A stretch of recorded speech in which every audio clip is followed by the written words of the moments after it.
16 желтоқсан.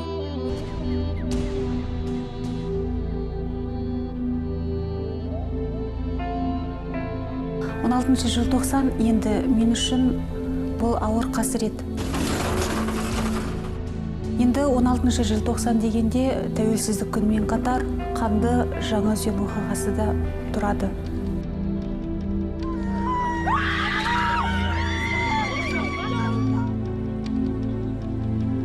Жаңаөзенді еске алған кезде менің әлі күнге дейін көз алдымнан аналардың жоқтауы, жылаған жесірлердің көз жасы,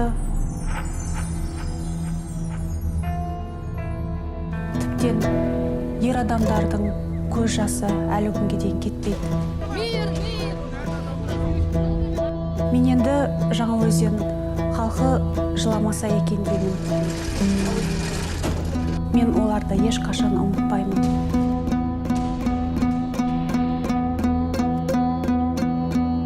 Он 16 желтоқсан. Еске алу күні.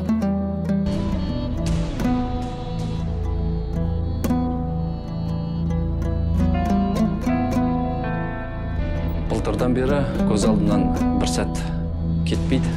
Ол мұнайшыларға комиссия келетін кез.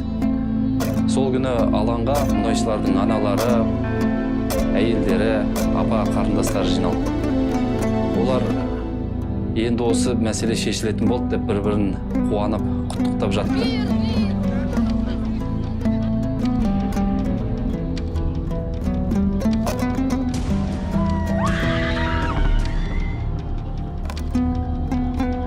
Тәуелсіздік мейрамын жақсы қуанышпен қарсы алатын болдық қой деп көздеріне жас алып жатқан әйелдер әлі күнге дейін көз алдынан кетпейді.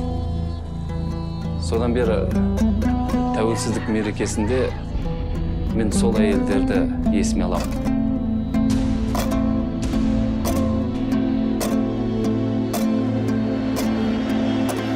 16 желтоқсан. Еске алу күні.